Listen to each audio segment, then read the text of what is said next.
Hi guys, welcome back to our channel. നമ്മളിപ്പോൾ കണ്ടുകൊണ്ടിരിക്കുന്ന new ഡ്രാമയുടെ next എപ്പിസോഡുമായിട്ടാണ് ഞാൻ നിങ്ങളിലേക്ക് എത്തിയിട്ടുള്ളത്. അപ്പോൾ അധികം വെയിറ്റ് ചെയ്യാണ്ട് നമുക്ക് നേരെ എപ്പിസോഡിലേക്ക് പോകാം. ഇപ്പൊ ഹുവാന വർക്കെല്ലാം തീർത്തിട്ട് നേരെ അമ്മയുടെ അടുത്തേക്ക് വരും. വാ അമ്മ, നമുക്ക് ലഞ്ച് കഴിക്കാനായിട്ട് അകത്തേക്ക് പോവാന്ന് പറയും. നീ എന്ത് കോലത്തിലാണ് ഈ വന്നിരിക്കുന്നത്? നിന്റെ ആന്റിമാരൊക്കെ ഇവിടെ ഉള്ളതല്ലേ, അതുകൊണ്ട് നീ നല്ല രീതിയിൽ ഡ്രസ്സ് ചെയ്യണം. അതുകൊണ്ട് നിനക്ക് ഞാൻ ഡ്രസ്സ് വാങ്ങിക്കൊണ്ട് വന്നിട്ടുണ്ടെന്നും പറഞ്ഞ് ഒരു ഡ്രസ്സ് എടുത്ത് കാണിക്കും. വാ വാ, നമുക്ക് അകത്ത് പോയിട്ട് ചേഞ്ച് ചെയ്യാന്നും പറഞ്ഞ് അമ്മ ഹുവാനേനെയും കൂട്ടി റെസ്റ്റ് റൂമിലേക്ക് പോകും. ഹുവാന ആ ഡ്രസ്സ് എടുത്ത് നോക്കിയിട്ട് ഹുവാനക്ക് തന്നെ ഷോക്കാകും. എന്താണമ്മ, ജസ്റ്റ് ഒരു ലഞ്ച് കഴിക്കാനായിട്ടല്ലേ വന്നത്? ഇത് കണ്ടിട്ട് നല്ല കോസ്റ്റ്ലി ആയിട്ട് തോന്നുന്നുണ്ടല്ലോ. വെറുതെ ഒരു ലഞ്ച് കഴിക്കാനായിട്ട് ഇത്രയും കോസ്റ്റ്ലി ഡ്രസ്സൊക്കെ ആവശ്യമാണോ എന്ന് ഇങ്ങനെ ചോദിക്കും. അതൊന്നും കുഴപ്പമില്ല മോളെ, നീ നല്ല രീതിക്ക് ഫിഗർ ഒക്കെ മെയിൻറ്റെയിൻ ചെയ്യുന്നതല്ലേ. അപ്പോ എന്റെ മോളുടെ ഭംഗി മറ്റുള്ളവരും കാണണ്ടേ, അതിനു വേണ്ടിയിട്ടാണ് ഇത്തിരി കോസ്റ്റ്ലി ആയിട്ടുള്ള ഡ്രസ്സ് എടുത്തത്. എന്തായാലും ചേഞ്ച് ചെയ്തുകൊണ്ട് വാന്ന് പറയും. അമ്മ, നിങ്ങൾ എന്തോ പ്ലാൻ ചെയ്തിട്ടുണ്ടെന്ന് എനിക്ക് മനസ്സിലായി എന്നും പറഞ്ഞ് ഹുവാനയും ഡ്രസ്സ് ചേഞ്ച് ചെയ്ത് വരും. അപ്പൊ തന്നെ അമ്മയാണെങ്കിലും പിടിച്ചു വലിച്ചോണ്ട് ഹോളിലേക്ക് പോവാണ്. അമ്മ, നിങ്ങൾ എന്താ ഈ കാണിക്കുന്നത്? അമ്മയുടെ ധൃതിയൊക്കെ കാണുമ്പോ എനിക്ക് എന്തോ ഡൗട്ട് ആവുന്നുണ്ട്. നിങ്ങൾ എന്തോ പ്ലാൻ ചെയ്തിട്ടുണ്ട്. എന്താണെങ്കിലും എന്റെ അടുത്ത് തുറന്ന് പറഞ്ഞൂടെ എന്ന് ചോദിക്കും. അപ്പൊ തന്നെ അമ്മയും സ്റ്റോപ്പ് ചെയ്തിട്ട്, മോളെ, ഞാൻ എന്ത് ചെയ്താലും നിന്റെ നല്ലതിന് വേണ്ടിയിട്ടായിരിക്കുമെന്ന് നിനക്കറിയാമല്ലോ. അതുകൊണ്ട് ഞാൻ പറയുന്നത് കേട്ട് നീ നിന്ന് തന്നാ മാത്രം മതി എന്നും പറഞ്ഞ് അവിടെ നിൽക്കുന്ന ആളുകളുടെ അടുത്ത് ഓഡിറ്റോറിയത്തിന്റെ വാതിൽ തുറക്കാനായിട്ട് പറയും. അങ്ങനെ ആ വാതിൽ തുറന്ന് രണ്ടുപേരും കൂടി അകത്തേക്ക് ചെല്ലും. അവിടെയാണെങ്കിലും ഹുവാനയുടെ എൻഗേജ്മെന്റിനുള്ള എല്ലാ ഡെക്കറേഷൻസും ചെയ്തു വെച്ചിട്ടുണ്ട്. ഇത് കണ്ടിട്ട് ഹുവാന ആകെ ഷോക്കാകും. ലിയാങ് ആണെങ്കിലും ഹുവാന വരുന്നതും വെയിറ്റ് ചെയ്ത് നിൽക്കുവാണ്. അതേ ടൈം ഹീ ഓടി മിങ്ങിന്റെ അടുത്തേക്ക് ചെല്ലും. താഴെ എന്ത് ഫംഗ്ഷൻ ആണ് നടക്കുന്നതെന്ന് നിങ്ങൾക്ക് അറിയാമോ? ഹുവാനയുടെ എൻഗേജ്മെന്റ് ആണെന്ന് പറയും. ഇത് കേൾക്കുമ്പോ തന്നെ മിങ്ങാകെ ഷോക്കാകും. എന്ത്, ഹുവാനയുടെ എൻഗേജ്മെന്റ് ഒന്നും പറഞ്ഞിട്ട് പെട്ടെന്ന് തന്നെ റൂമിന് വെളിയിലേക്ക് വന്ന് ലിഫ്റ്റിന് വേണ്ടി വെയിറ്റ് ചെയ്ത് നിൽക്കും. പക്ഷെ ലിഫ്റ്റ് വരുന്നില്ല. ഇനി ലിഫ്റ്റ് വരുന്നത് നോക്കി വെയിറ്റ് ചെയ്ത് നിന്നിട്ട് കാര്യമില്ല എന്ന് പറഞ്ഞ് സ്റ്റെപ്സിലൂടെ താഴേക്ക് ഇറങ്ങി വരും. അതേ ടൈം ഹുവാനയാണെങ്കിലും ആകെ ഷോക്കായിട്ട്, അമ്മ, ഇവിടെ എന്താ ഈ നടക്കുന്നതെന്ന് ഇങ്ങനെ ചോദിക്കും. ആ ടൈമിനാണ് ഷാവും അതേപോലെ ഹുവാനയുടെ ഫാദറും കൂടി അങ്ങോട്ടേക്ക് കയറി വരുന്നത്. അവർക്കും ഇതൊന്നും കണ്ടിട്ട് മനസ്സിലാവുന്നില്ല.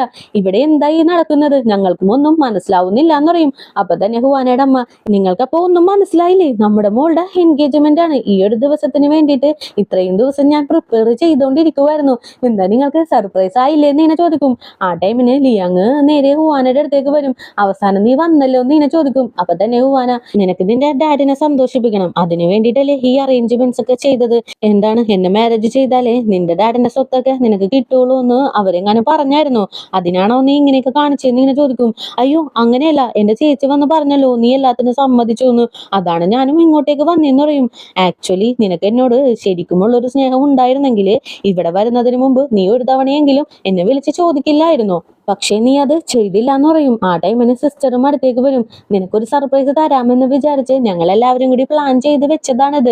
എന്തായാലും നീ സ്റ്റേജിലേക്ക് കയറി നിൽക്ക്, എന്നിട്ട് ഓക്കെ പറയുന്നു പറയും. അപ്പൊ തന്നെ ഹുവാനയുടെ അമ്മയും, ചെല്ലുമോളെ ചെല്ല്, സ്റ്റേജിലേക്ക് കയറി നിൽക്ക്, എന്നിട്ട് എത്രയും പെട്ടെന്ന് റിംഗ് എക്സ്ചേഞ്ച് ചെയ്യാനായിട്ട് നോക്കെന്ന് പറയും. ഇത് കേൾക്കുമ്പോൾ ഹുവാനക്ക് ആകെ ടെൻഷൻ ആകും. ശരി, ഞാനെല്ലാം ഇവിടെ വെച്ച് തീർത്ത് തരാമെന്നും പറഞ്ഞ് ലിയാങ്ങിനെയും കൂട്ടി സ്റ്റേജിലേക്ക് കയറി നിൽക്കും. അതേ ടൈം നമ്മുടെ മിങ്ങാണെങ്കിലും ജെറ്റ് വിട്ട പോലെ താഴേക്ക് ഇറങ്ങി വന്നോണ്ടിരിക്കുകയാണ്. ആ ടൈമിന് ഹുവാനയും മൈക്കെടുത്ത് കയ്യിൽ വെച്ച് സംസാരിക്കാനായിട്ട് തുടങ്ങും. ഞാനാണ് ഹുവാന. ഈ എൻഗേജ്മെന്റിനായിട്ട് നിങ്ങൾ എല്ലാവരും ഇങ്ങോട്ടേക്ക് വന്നതിന് ഒരുപാട് നന്ദിയുണ്ട്. ഞാനും ലിയാങ്ങും 3 വർഷം ലവ് ചെയ്തു. ഞങ്ങൾക്കിടയിൽ ഒരുപാട് സ്വീറ്റ് മെമ്മറീസും ഉണ്ട്. പക്ഷേ ഇനി പറഞ്ഞിട്ട് കാര്യമൊന്നുമില്ല. ഞങ്ങൾക്കിടയിൽ ബ്രേക്കപ്പ് നടന്നു കഴിഞ്ഞു. ഇപ്പൊ ഞങ്ങൾക്കിടയിൽ ഒന്നും തന്നെ ഇല്ല. ഇതൊന്നും അറിയാണ്ടാണ് ഈ ഒരു എൻഗേജ്മെന്റ് ഇവര് ഫിക്സ് ചെയ്തത്. എന്തായാലും ഇതിനെല്ലാം ഞാനൊരു സോറി പറയുവാന്നും പറഞ്ഞിട്ട് പുള്ളിക്കാരി സ്റ്റേജിൽ നിന്ന് താഴേക്ക് ഇറങ്ങി വരും. ആ ടൈമിന് തന്നെ മിങ്ങും അങ്ങോട്ടേക്ക് എത്തും. അങ്ങനെ ഇവിടെ നടക്കുന്ന കാര്യങ്ങളെല്ലാം മിങ്ങും നിന്ന് കാണാനായിട്ട് തുടങ്ങും. അപ്പൊ പെട്ടെന്ന് ഹുവാനയുടെ അമ്മ ഓടി വന്ന് ഹുവാനയുടെ കയ്യിലുള്ള മൈക്ക് പിടിച്ചു വാങ്ങും. ഇവള് വെറുതെ പറയുന്നതാണ്. ചെറിയ കുട്ടികൾക്കിടയിൽ ചെറിയ ചെറിയ പ്രോബ്ലംസ് ഒക്കെ ഉണ്ടാകുന്നത് സാധാരണമല്ലേ, അതൊന്നും വലിയ കാര്യമാക്കണ്ട. ഇന്നെന്തായാലും ഈ എൻഗേജ്മെന്റ് നന്നായിട്ട് തന്നെ നടക്കുമെന്ന് പറയും. അമ്മ, നിങ്ങൾ എന്താ ഈ പറയുന്നത്? എന്റെ തീരുമാനത്തിന് ഒരു വിലയും നിങ്ങൾ കൽപ്പിക്കുന്നില്ലേ എന്ന് ചോദിക്കും. എന്താണ് നീ ഇങ്ങനെയൊക്കെ സംസാരിക്കുന്നത്? ലിയാങ് നിന്നോട് വെച്ച സ്നേഹം റിയൽ അല്ലേ? എന്തെങ്കിലും കുറവ് അവനിൽ നീ കാണുന്നുണ്ടോ എന്ന് ചോദിക്കും. അമ്മ, നിങ്ങൾക്ക് ഇപ്പോഴും ലിയാങ്ങിനെ മനസ്സിലായിട്ടില്ലേ?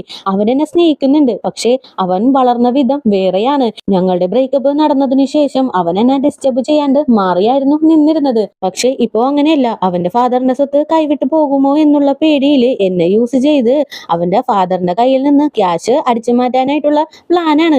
അത് നിങ്ങൾക്ക് മനസ്സിലാവുന്നില്ലേ? മുൻപത്തെ പോലെ അവൻ എന്നോട് റിയൽ ആയിട്ടുള്ള സ്നേഹം ഉണ്ടായിരുന്നെങ്കിൽ ഇപ്പൊ ഇവിടെ വരാണ്ട് മുന്നേ തന്നെ അവൻ ഈ കാര്യം എന്നെ വിളിച്ച് പറയുമായിരുന്നില്ലേ എന്ന് എന്നെ ചോദിക്കും. ഹുവാന പറഞ്ഞതിൽ എന്തോ ഒരു സത്യം ഉള്ളത് പോലെ തന്നെ ലിയാങ്ങും ഭയങ്കര ഫീൽ ചെയ്ത് അവിടെ നിന്ന് ഇറങ്ങി പോകും. അതേപോലെ തന്നെ ഹുവാനയും പോവാനായിട്ട് നിൽക്കുമ്പോൾ അമ്മ ചെന്ന് നിന്ന് പോലെടി ഇവിടെ തന്നെ നിൽക്കുന്ന ഇങ്ങനെ പറഞ്ഞുകൊണ്ടിരിക്കും. പ്ലീസ് അമ്മ, എന്നെ ഫോഴ്സ് ചെയ്യരുത്, ഇതെന്റെ തീരുമാനമാണെന്നും പറഞ്ഞ് മുന്നോട്ട് നടക്കും. അപ്പൊ തന്നെ അമ്മ ഭയങ്കര ദേഷ്യം കയറിയിട്ട്, നീ ഇവിടെ നിന്ന് ഇപ്പൊ ഇറങ്ങി പോവുകയാണെങ്കിൽ നീ എന്റെ മകളെ അല്ലാന്ന് ഞാൻ എല്ലാവരോടും പറയുമെന്ന് പറയും.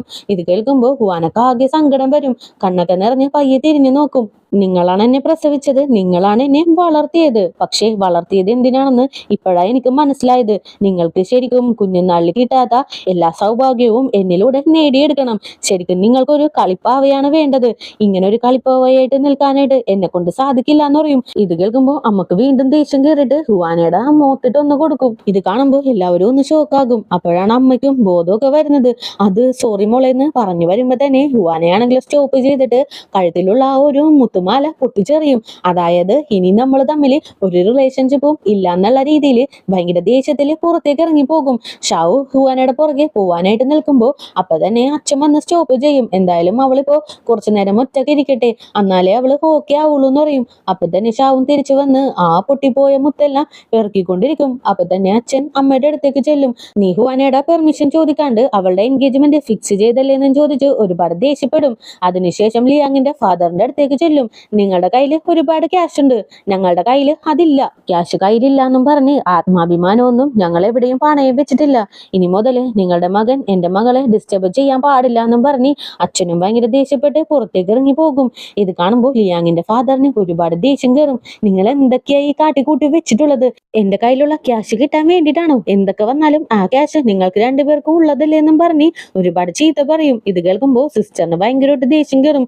ഞങ്ങൾ എങ്ങനെ അത് വിശ്വസിക്കും? നിങ്ങൾക്കിപ്പോ വേറൊരു കാമുകി ഉണ്ടല്ലോ, അവൾക്കെല്ലാം കൂടി എഴുതി വെച്ച് കൊടുത്താ ഞങ്ങൾ എന്ത് ചെയ്യുമെന്നും ചോദിച്ച് ചേച്ചിയും ഒരുപാട് ചീത്തയും പറഞ്ഞ് പുറത്തേക്ക് ഇറങ്ങി പോകും. ഇതും കൂടി കേട്ട് കഴിയുമ്പോഴത്തേക്കും ലിയാങ്ങിന്റെ ഫാദർ വീണ്ടും കൊളാപ്സ് ആയിട്ട് ബോധം കെട്ട് നിലത്തേക്ക് വീഴും.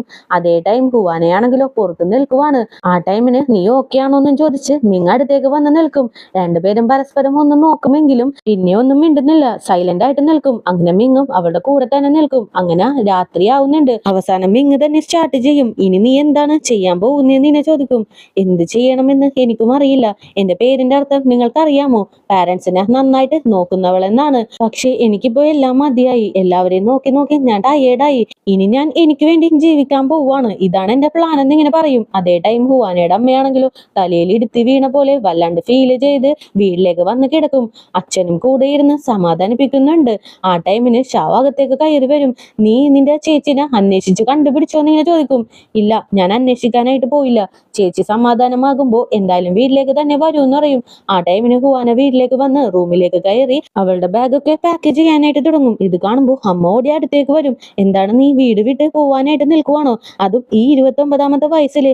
ഇത്രയും നാള് പാലും പഴവും തന്ന് നിന്നെ ഞാനല്ലേ വളർത്തിയത്, എന്നിട്ട് നീ എന്റെ അടുത്ത് ഒരു വാക്ക് പോലും പറയാണ്ട് വീട്ടിൽ നിന്ന് ഇറങ്ങി പോവാണോന്നൊക്കെ ചോദിച്ച് ഒരുപാട് ചീത്തയൊക്കെ പറയും. പക്ഷെ ഹുവാനയാണെങ്കിലും അമ്മേനെ മൈൻഡ് ചെയ്യാണ്ട് ബാഗൊക്കെ എടുത്ത് പുറത്തേക്ക് ഇറങ്ങി പോകും.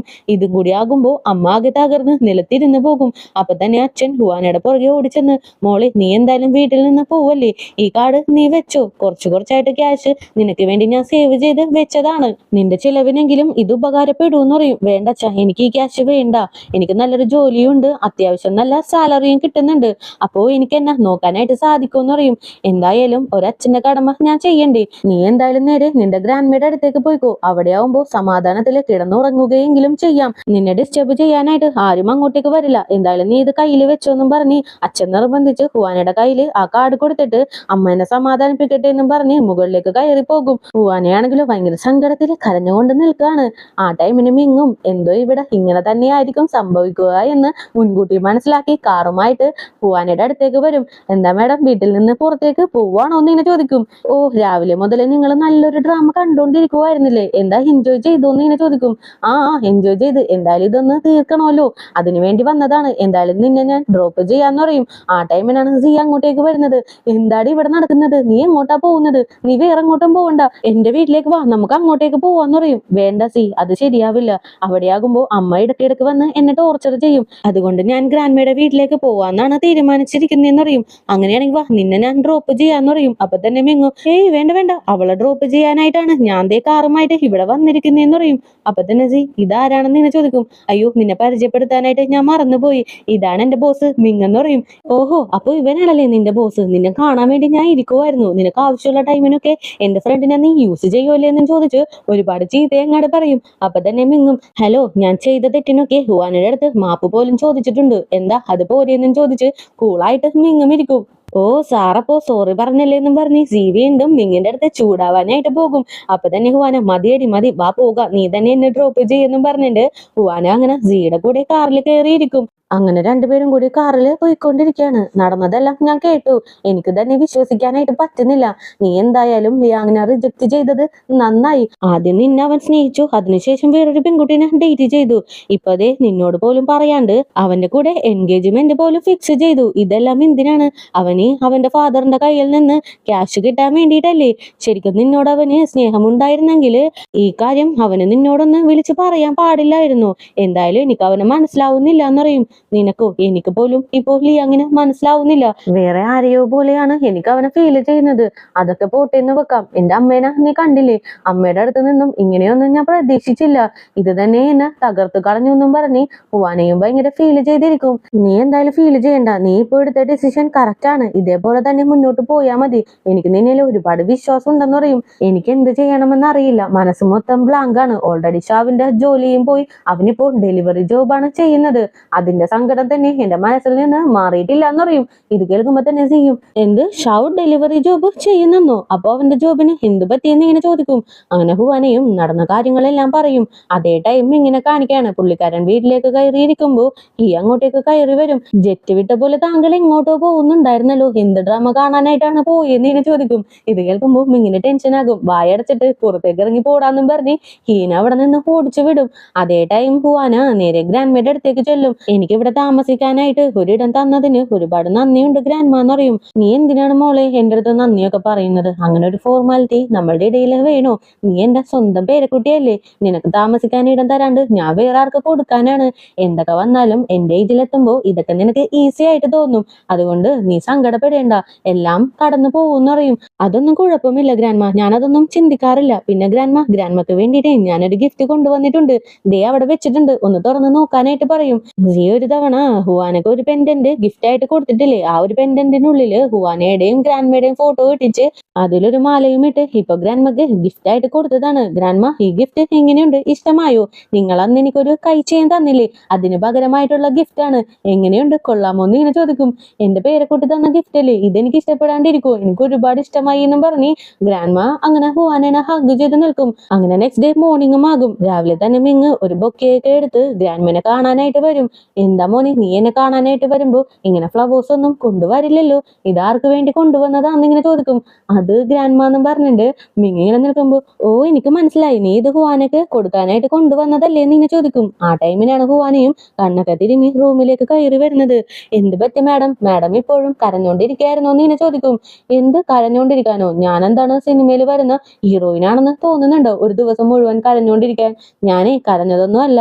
എന്തായാലും ഞാനിവിടെ സ്റ്റേ ചെയ്യാനായിട്ട് പോവല്ലേ, അപ്പോ ഓസിക്ക് സ്റ്റേ ചെയ്യണ്ടെന്ന് വിചാരിച്ചു, അതുകൊണ്ട് ഗ്രാൻഡ്മേനെ ഹെൽപ്പ് ചെയ്തതാണ്. ഗ്രാൻഡ്മേടെ നല്ല കുറച്ച് ഡ്രസ്സൊക്കെ വാഷ് ചെയ്യാണ്ട് ഇവിടെ കിടക്കുന്നുണ്ടായിരുന്നു, അതൊക്കെ ഞാൻ കൊണ്ടുപോയി വാഷ് ചെയ്തു. അങ്ങനെ വാഷ് ചെയ്യുന്നതിനിടയ്ക്ക് സോപ്പ് പത കണ്ണിൽ പോയതാന്ന് പറയും. ഇത് കേൾക്കുമ്പോ മിങ്ങിന് ടെൻഷൻ ആകും. ദൈവമേ, ഇവളെന്നെ അടിച്ചിട്ട് മുന്നേറി പോവുകയാണല്ലോ എന്ന് മനസ്സിലൊന്ന് ചിന്തിച്ചിട്ട്, ഗ്രാൻഡ്മ, നിങ്ങൾക്ക് എന്തെങ്കിലും എന്റെ ഹെൽപ്പ് വേണോ? നിങ്ങളെ സിനിമക്ക് കൂട്ടിക്കൊണ്ടു പോട്ടെ, അല്ലെങ്കിൽ വേറെ എവിടെയെങ്കിലും ട്രിപ്പ് കൊണ്ടുപോകണമോ, അല്ലെങ്കിൽ കോസ്റ്റ്ലി വൈൻ വല്ലതും വേണമോ? എന്ത് ഹെൽപ്പ് വേണമെങ്കിലും എന്റെ അടുത്ത് ചോദിക്കാം, ഞാൻ റെഡിയാണെന്ന് പറയും. അപ്പൊ തന്നെ ഗ്രാൻഡ്മയോ ഒന്ന് ചിന്തിച്ചിട്ട്, ആ എനിക്കൊരു ഹെൽപ്പ് വേണോന്ന് പറയും. വേറൊന്നുമല്ല, 2 ബെഡ്ഷീറ്റ് എടുത്ത് പുറത്തേക്ക് എടുത്തിട്ടിട്ട് അതങ്ങാട് അലക്കിക്കോളാനായിട്ട് പറയും. ഇങ്ങനെയാണെങ്കിലോ ഇതൊന്നും ശീലമില്ലല്ലോ, ഡിറ്റർജന്റ് ഒക്കെ എടുത്ത് നോക്കി, ഇതാദ്യം ഇടണോ, എനിക്കൊന്നും മനസ്സിലാവുന്നില്ലല്ലോ, ഫുൾ കൺഫ്യൂഷൻ ആണെന്ന് പറഞ്ഞുകൊണ്ടിരിക്കും.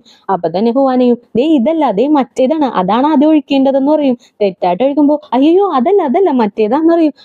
മാഡം ഇങ്ങനെ ഇൻസ്ട്രക്ഷൻ ഒക്കെ തരുന്ന നേരത്ത് ഇങ്ങോട്ടേക്ക് വന്ന് എന്നെ ഒന്ന് ഹെൽപ്പ് ചെയ്തൂടെ എന്ന് ഇങ്ങനെ ചോദിക്കും. അങ്ങനെ ഹുവാനയും എങ്ങനെയാണ് ഇത് കഴുകേണ്ടതെന്നൊക്കെ മിങ്ങിന് പറഞ്ഞു കൊടുക്കാനായിട്ട് തുടങ്ങും. അങ്ങനെ രണ്ടുപേരും ബെഡ്ഷീറ്റ് ഒക്കെ കഴുകി വിരിക്കണമല്ലോ, അതിന് വേണ്ടിയിട്ട് എങ്ങനെ ഈ ബെഡ്ഷീറ്റ് പിഴിയാന്നൊക്കെ പറഞ്ഞിട്ട് ഓരോ കാര്യങ്ങളായിട്ട് ഹുവാന ഇങ്ങനെ പറഞ്ഞു കൊടുത്തോണ്ടിരിക്കും. ഹുവാന ഇങ്ങനെ ഓരോ കാര്യങ്ങൾ പറയും തോറും മിങ്ങാണെങ്കിലോ അവനറിയാണ്ട് ഹുവാനയുടെ മേത്ത് ലവില് ഫോൾ ആയിക്കൊണ്ടിരിക്കുകയാണ്.